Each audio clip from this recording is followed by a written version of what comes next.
What are some of the factors that could cause your car to not reach the estimated EPA range for the battery? Let's find out.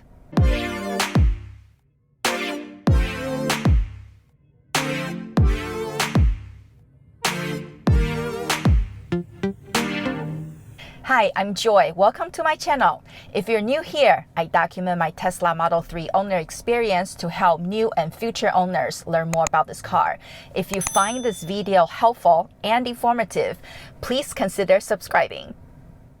Over the last couple weeks, I have been engaging in several discussions and debates about Tesla battery, charging, maintenance, and efficiency.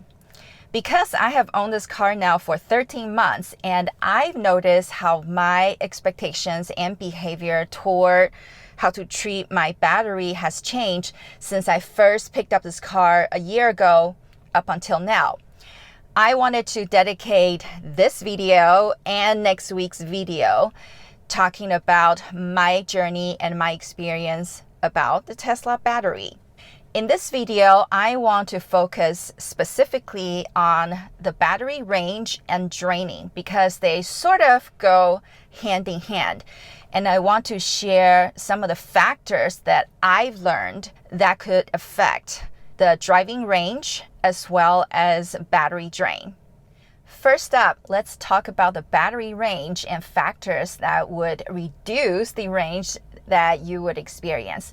For the record, my Model 3 is the long-range rear-wheel drive model, and it is EPA rated at 310 miles. I can tell you that 99% of the time, I do not see that 310 EPA rated miles in my daily use. And the number one culprit for reducing that battery range and also reducing the driving efficiency is speed. You see, I like to drive a little bit faster, and I also like to experience that instant torque from time to time, especially when I have my daughter here in the car.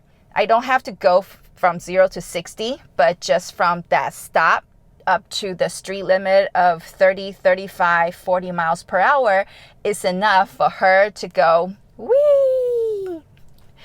So while I'm enjoying the speed and the instant torque, they are actually eating into my battery range.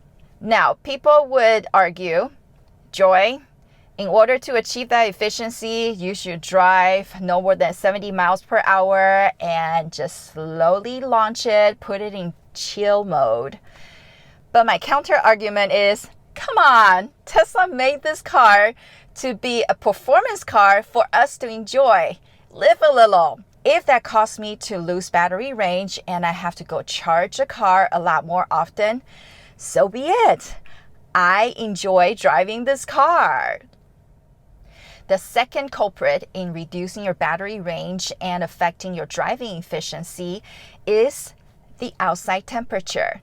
I have done a couple of tests that you can check out up here where I documented that in wintertime, this car does use up a lot more battery power and with higher watt-hour per mile efficiency consumption. I have also read online from people in Arizona, for example, saying that the extreme summer heat also reduces their battery range and causes their driving experience to be less efficient.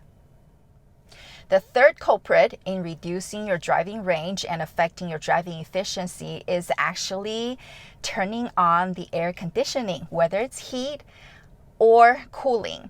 Now, having the heat on via air conditioning would drain a lot more than leaving on the cooling system. This summer, I also did a quick test. Just turning on the fan, leaving off the AC, and just rolling down the windows to see how much my efficiency would be affected. And to my surprise, if you're only turning on the fan and not the air conditioning, my driving efficiency went down to below 200 watt-hour per mile, which is super duper efficient. Just for reference, in order to achieve that 310 miles EPA rated battery range, you would need to have a driving efficiency at around 250 watt-hour per mile. So if you go below 200 watt-hour per mile, that is considered to be excellent. If you're ever in a bind where your battery is running low and you need to get to your destination, consider turning off air conditioning, and that will save you some battery range and it will also increase your driving efficiency. Next, let's talk about factors that will contribute to draining your battery without you operating the car, which would affect your driving range. The biggest contributor to eating your battery range and causing a lot of battery drain is the Sentry Mode feature. I did a test where I found out that Sentry Mode drains on the average about 1 mile per hour. I personally love this feature and turn it on as long as my car is not parked at home or at work. But I am sacrificing that battery range because it would consume my battery pack a lot more. The second biggest contributor to battery drain has been software updates.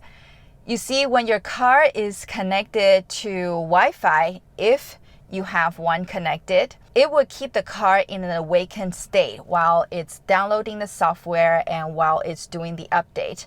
I have seen from the Stats app, when my car is downloading and installing an update, it will cause some battery drain. And since Tesla pushes out updates quite frequently, this obviously would affect your battery range. The third contributor is cabin overheat protection. You see, initially a year ago, I was really stingy about my battery. I did not want to have anything on while I am not in this car because I wanted to preserve that battery level as much as I can so I don't have to go charge that often. Previously, I have not enabled this feature. But this summer came around and things started to heat up. I realized that my interior temperature could get up to 150 degrees and above, which I've seen. And that is not a good feeling because of all the electronics that you have in the car. So this summer, I decided to turn on the cabin overheat protection so that my interior cabin would not go over 105 degrees on a super hot day. And obviously, this means I would have to sacrifice some battery range for this feature. The next contributor to causing your battery drain and affecting your battery range is just how the battery behaves naturally. Just like your cell phone or your laptop, when your car is not plugged in, it is a natural behavior for the battery to dissipate itself somewhat. It is stated in the owner's manual that it is normal for your car to drain on the average of 1% per day. But truthfully, a lot of days, it's not even draining at all. There are certain days, somehow it drains. Maybe the computer system is running the background that I'm not aware of, which caused the drain. But most of the time, it doesn't even drain that 1%. However, it is something to keep in mind that would affect your range. And then there are less significant factors that would impact your battery drain, which would affect the battery range. For example, dog mode.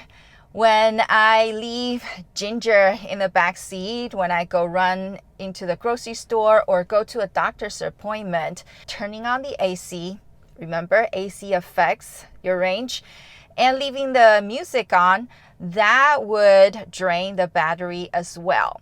And then there is me using this car as my office, doing videos on this channel for you guys, which would cause battery drain because I do have the AC running and I would be sitting here for maybe an hour doing different takes to produce a video so that an hour of me sitting in here would contribute to the battery drain. And for reference, between the start of the video up until now, I lost 1% of battery. So there you go. Of course, this is all from my personal experience based on my driving behavior, my usage of the car, and my geolocation. Yours could be different depending on where you live and how you drive. For example, if you live in an area with extremely cold weather in wintertime, you're going to see a lot more battery drain than I do, obviously. However, I wanted to point out these factors that I've observed that have impacted my battery range, which caused me to not really go up to that 310 miles rated range.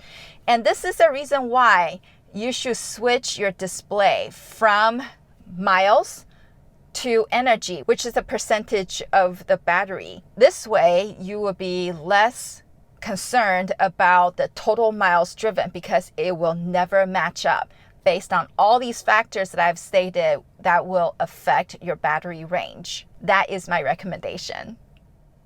Once again, if you enjoyed this video and what I had to share, don't forget to subscribe down there. Give this a like, make comments down below, let me know what you think about all these factors, and if you have any questions about this car, I am happy to help out. And until next time, have a blessed week.